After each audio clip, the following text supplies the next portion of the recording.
Welcome to today's video.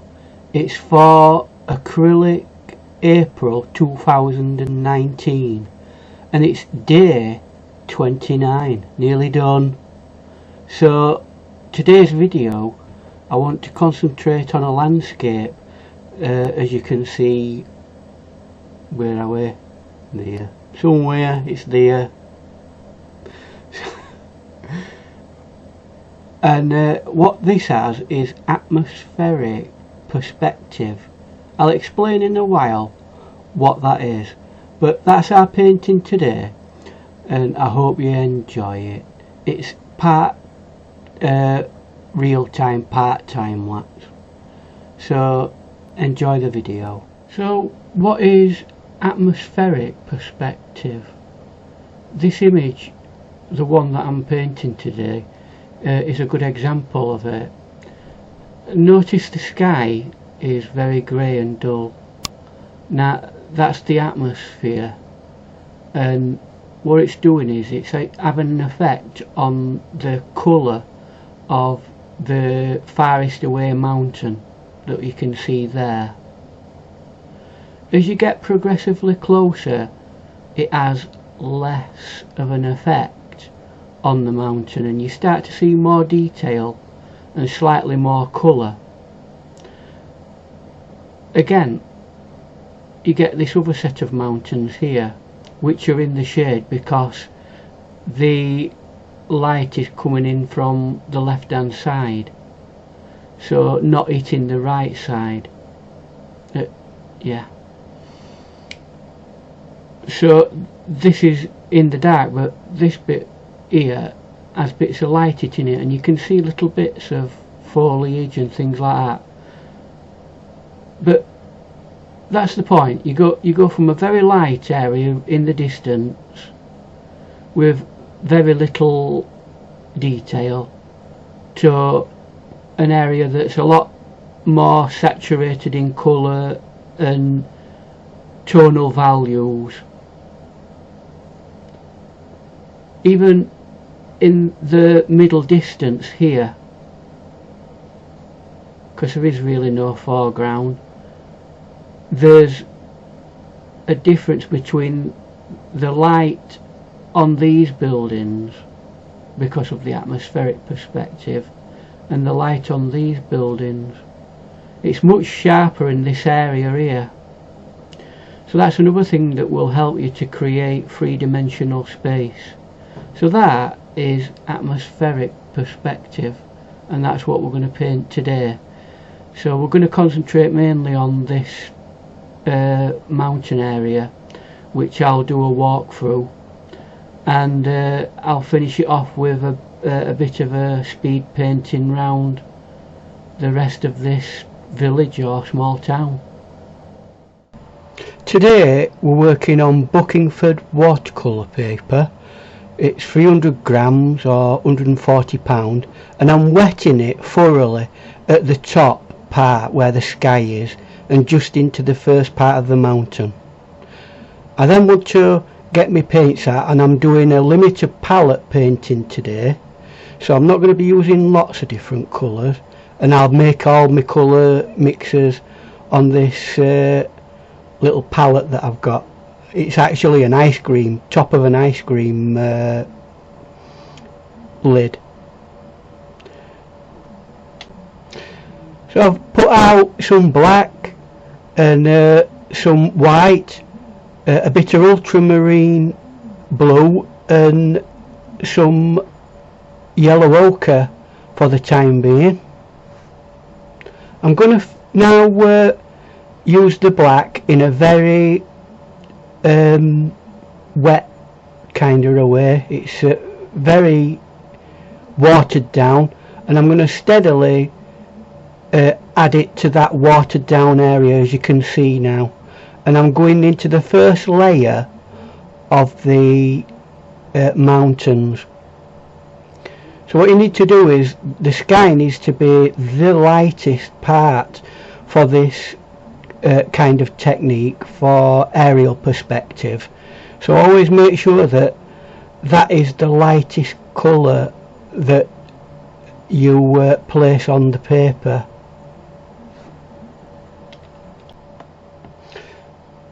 So I've done the sky, and I've also done the first part of the mountain, both at the same time, so that they slightly blend into one another.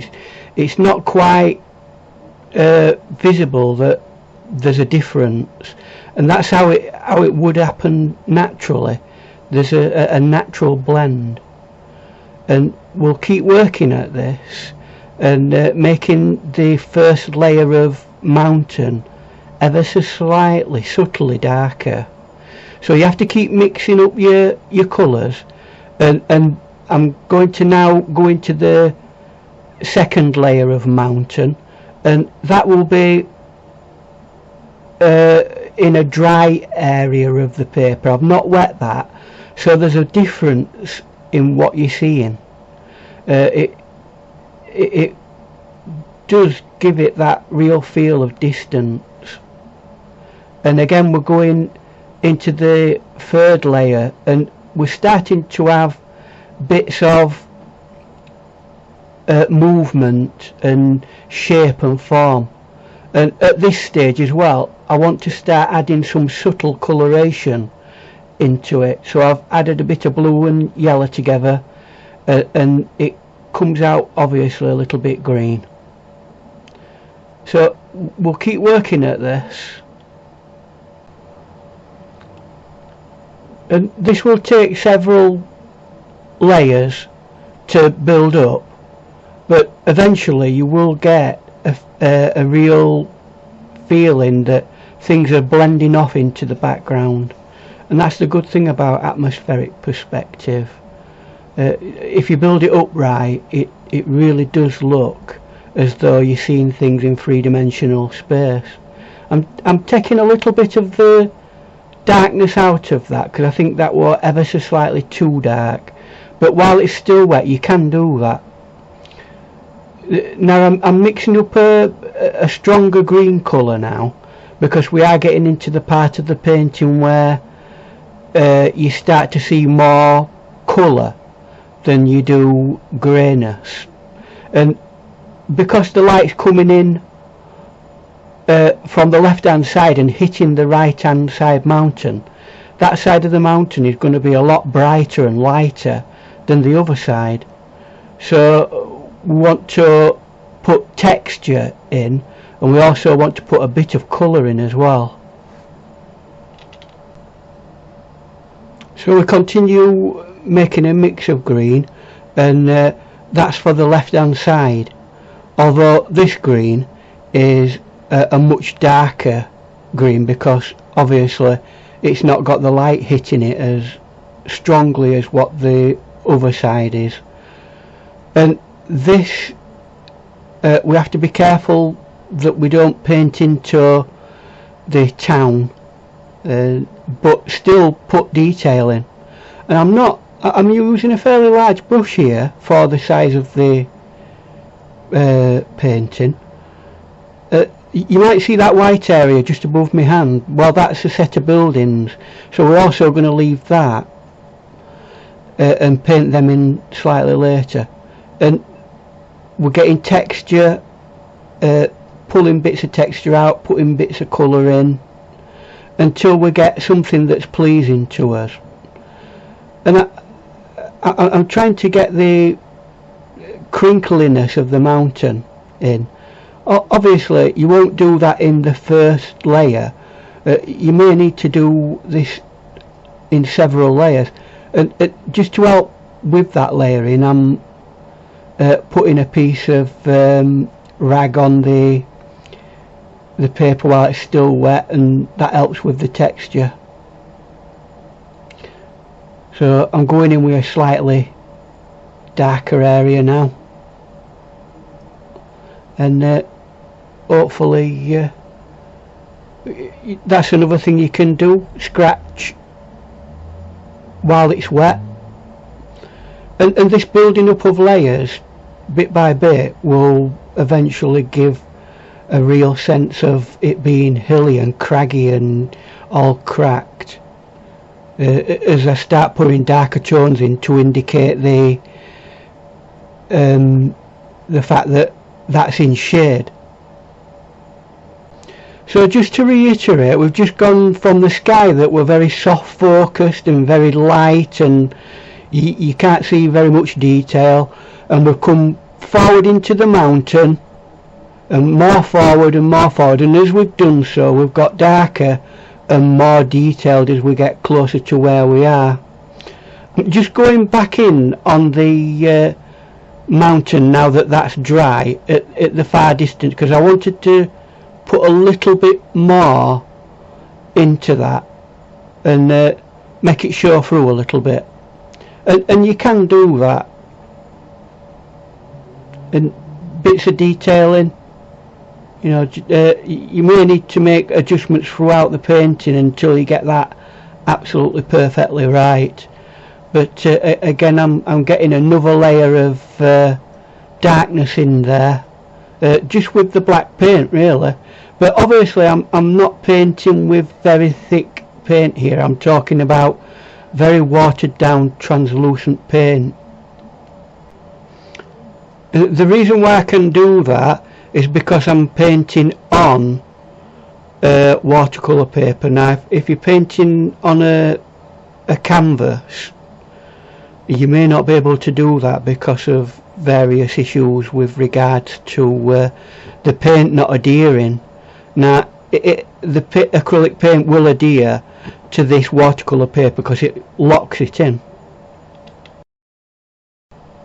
Now with a much smaller filbert like brush, I'm going to start putting shaded detail areas in, and I'm not being super precise about this. They're just little blobs here and there to indicate shaded areas, and just remember the light is coming in from the left hand side, so anything that might be potentially on the right hand side will be slightly shaded. So I'm getting like a very watered down grey tone, and I'm putting all those shades in as much as I can. And here's a classic area of that shading. That side is virtually all in shade, so I want to start getting the carving out the building's form and shape. And there's lots of little buildings, so don't try painting each individual building, just try getting the values of various areas in. And I'm also using that dark grey to get me water line in as well. A little bit of what they call a little bit of reflection there, not much, because at the angle that we're at you can't really see that much reflection. And I'm also now going over that and reinforcing that dark area with a slightly stronger mix of black paint, and you keep very loosely adding blobs and little bits, but don't go over the top with this. It has to remain balanced with the white area because we're going to put colour on it in a while.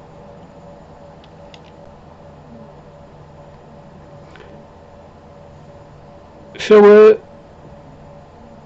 carving out various areas, and there's going to be areas that have a slightly lighter colour set in them, and I'm doing exactly the same as I did with the dark areas, just blobs really, that's all they are, mixing up a little bit of an orangey colour because predominantly the buildings they're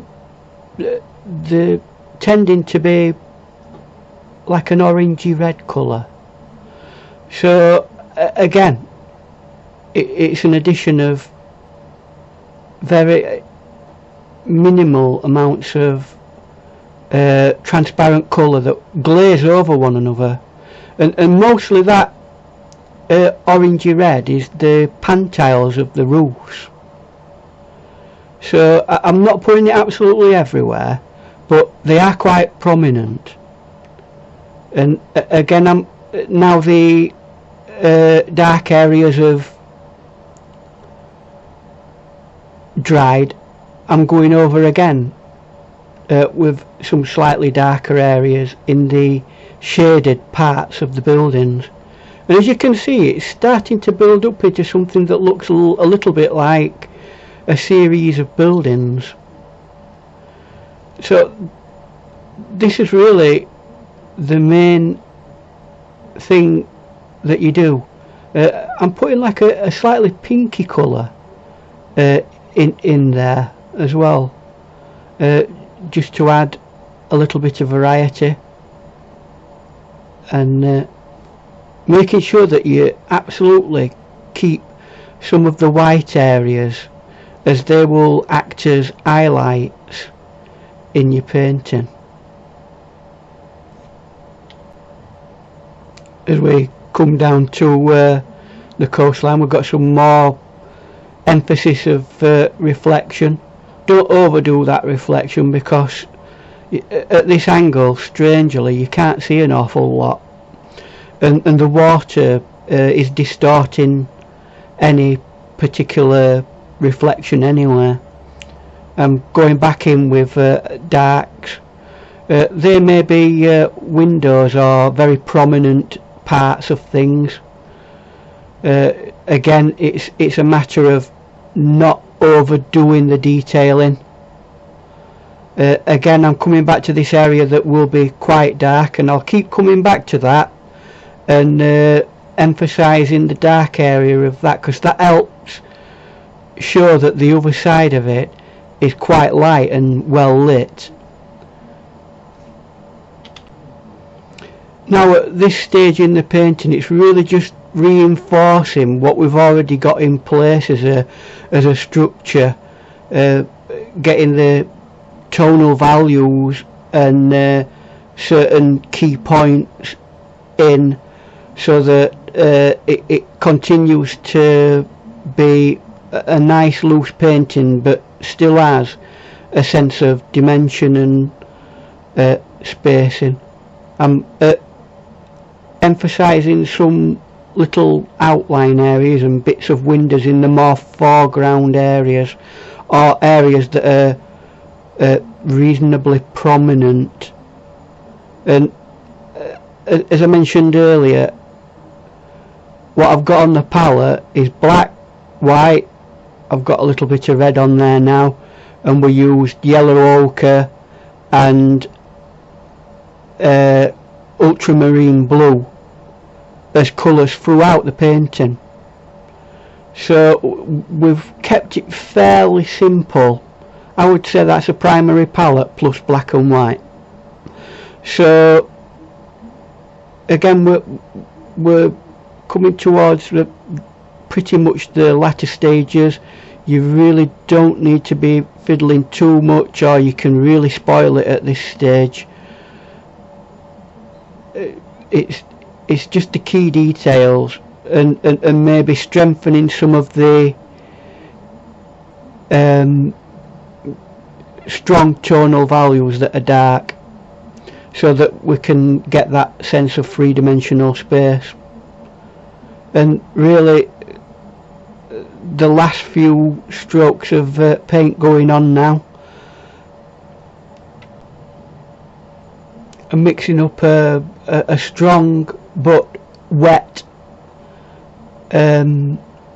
mixture of dark paint, like a very strong dark grey, and we're just going to re-emphasise those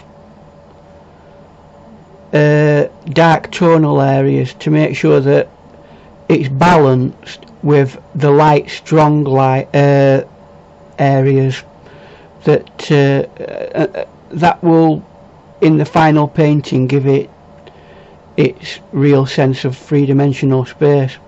And if you notice, aerial perspective is also having an effect. In the distant part of the town, there's less detail and less colour value, than there is in the closest part to us. There's a lot more detail and a lot more colour in the bit that's closer to us, so aerial perspective is really working throughout. I'll just finish some odd little bits off in the town, the top of the hill, and that's us really basically at the point of being done. And I'll put my brush down now, I think. So that's our painting finished.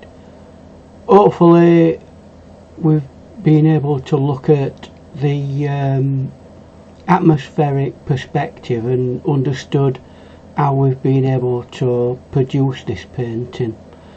I'm fairly happy with the background mountains that progress forward. They look reasonably convincing, and I've done the small town or whatever it is in a very loose and colourful kind of a way, which is what it actually looks like in the photo. So we don't have to fiddle about too much with detail there, as that will probably make the image not quite looking right. We've gone for a loose feel, so let's keep everything all nice and loose. So that's been this video. It's been for day 29 of acrylic April 2019.